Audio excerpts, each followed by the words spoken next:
Assalamu alaikum wa rahmatullahi wa barakatuh. Welcome to lesson 6 in the Tafseer series. A'udhu billahi minash shaitanir rajim. Bismillahir rahmanir rahim. And we continue with Surah Quraish and Surah alFil as we go from the back in Juz Amma. And we go with the next surah. Bismillahir rahmanir rahim. Li'ila fi Quraish. And for the familiarity of the Quraysh. Allah subhanahu has blessed them so much. And this is now making it known that Allah subhanahu has blessed this people, and to remind them that Allah subhanahu has blessed these people. The people of the Prophet ﷺ goes back to Ibrahim alayhi salam, and in that chain another bin Kinana, the grandfather of the Prophet ﷺ, is from that tribe, from that lineage, from that forms the for the Quraysh tribe. So Allah has blessed him so much, and this is that surah trying to remind them of that and just mention the blessings that Allah has given them.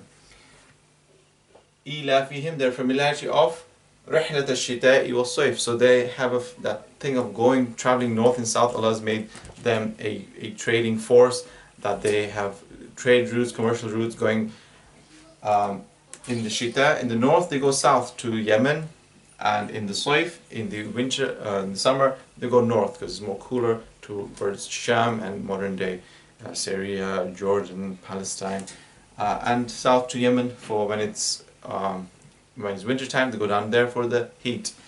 So they have that trading routes set up, and Allah is reminding them that this is from Allah subhanahu wa ta'ala. And it continues, فَلْيَعْبُدُوا رَبَّ هَذَا الْبَيْتِ. So they must worship the Lord of this house. So Allah subhanahu wa ta'ala has made Makkah that central hub, trading routes going north, going south as well.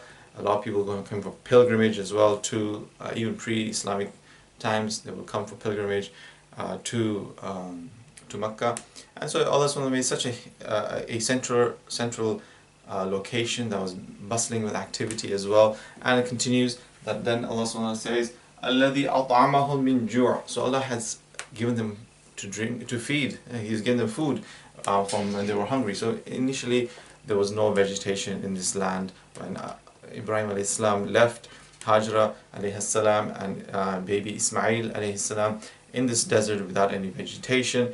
And from there, how it kind of grew, Zamzam water was found and had a source of water now as well. And carrying on, then all these trading routes Allah subhanahu has given them, and they were able to eat better as well, and they're more prosperous in life, as it is in such harsh environments. Nomadic tribes, how they're in their scenarios, how it was made more better by Allah subhanahu wa ta'ala from His continuous blessings upon them. وَآمَنَهُمْ مِنْ خَوْفٍ. And Allah subhanahu wa ta'ala has given them safety and security from, and they don't have any fear as such. Their goods were always protected. If people found their goods, they would make sure they return them back to the Quraysh tribe if it was known that was the Quraishis. Other tribes, they would fear for their trade routes. Arabia was a place that there would be highway robbers as well, and goods and everything were not safe and secure. But for the Quraishis, their trading routes, it was never severe, it was never cut off, because everybody knew that was a Quraysh tribe. So this is that honor Allah has given them, the answer to the dua of Ibrahim alayhi salam, who made dua for security and safety for his people, for them to feed as well. And this is Allah answering his Khalil's request, his friend's request, Ibrahim alayhi salam.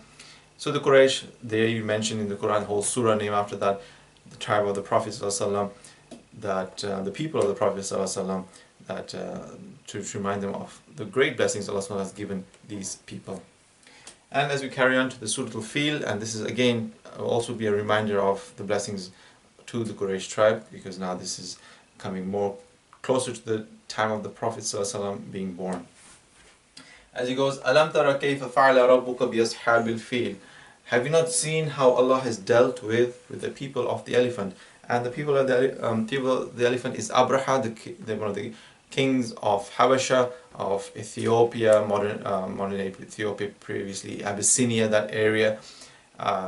He had this is now about 50 days before the Prophet ﷺ was going to be born. So it's to mark that event, that's great auspicious event that's going to take place in the whole. It's going to be a great thing for the whole universe, for the Prophet ﷺ to be born in the Bashariya form, the man form, obviously as a child and going through the ages. So this is to mark that event at that time, which is about 50 days, just about 2 months approximately before the birth of the Prophet ﷺ. Abraha, as he saw the Kaaba, as he saw people coming to worship it and the pilgrimage they were due to it in pre-Islamic times, he wanted something similar built in Yemen, and he made a church, a place of worship to match that, to rival that. And this is because he was a follower of Kisra, the Persians, the Khosrow of Persia, and he was a follower of them. So he had made this place, and an Arab from all people had come, and a Bedouin, and he soiled the place. He performed he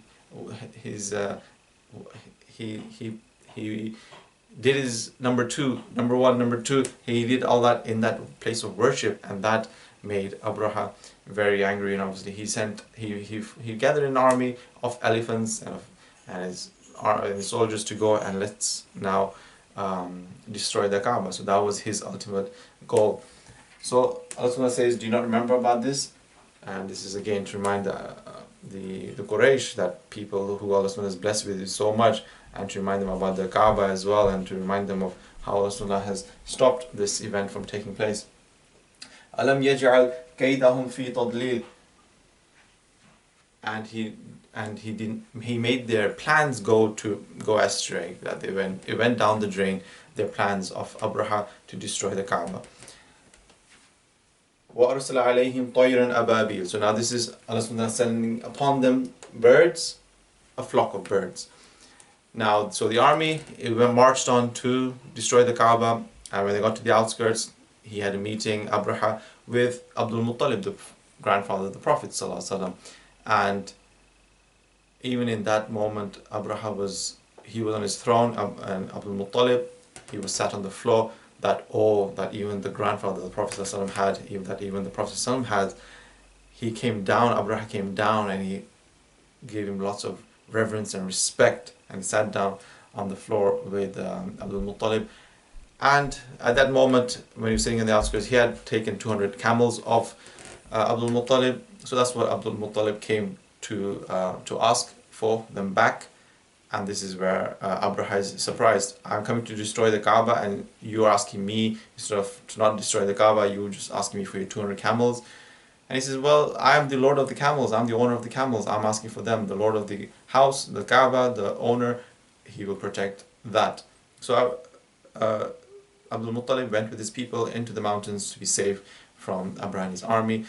Then Abraha, with his main lead camel, Mahmud, his name was, along with the other elephants, they just wouldn't move. Allah subhanahu wa ta'ala had made them like, if they were direct, and they were tortured to try and go, and whipped and so on and so forth, with metal and burning hot, to go and attack the Kaaba, but they just wouldn't move in that direction. Any other direction they would go.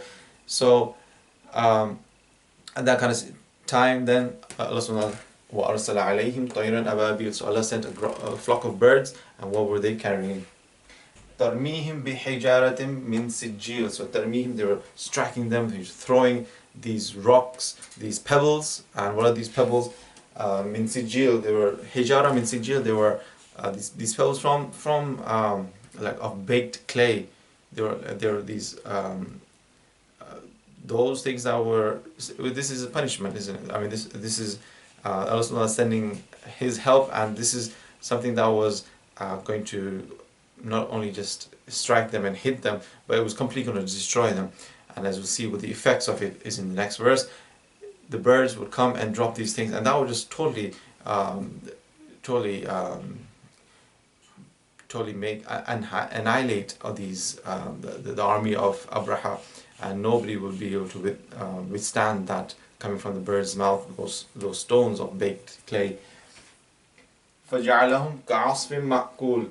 And then that throwing of the rocks, that striking of the rocks, what did that do? What was the effect of that? It made him like كَعَصْفٍ مَأْكُولٍ. It was like animals eating in a field of corns, and they ate all the corn and all the stalks they left, and or even a caterpillar, how it kind of leaves in a leaf, how it leaves holes everywhere. It's just like bits and pieces. It was just like a whole empty field of bits and pieces of that stalk of corns, like a whole cattle going through it and just ravaging everything, and just what's strewn everywhere and bits and pieces everywhere. That was the effect of what it was when the birds with their stones of baked clay was striking all these elephants and the army of Abraha. So they were completely destroyed, and this is how Allah subhanahu wa ta'ala protected the Kaaba.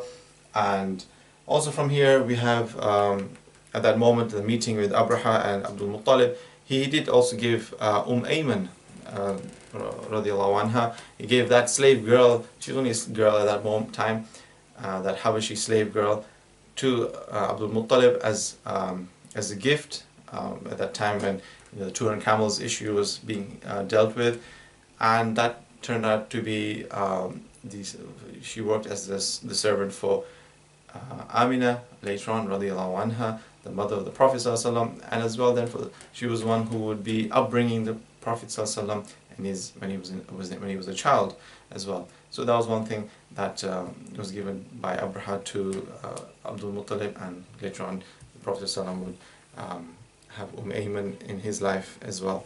So this is the two surahs, the tafsir of that, and we'll continue with this next time. Wa sallallahu Sayyidina Muhammad wa ala alihi wa sahbihi wa sallam.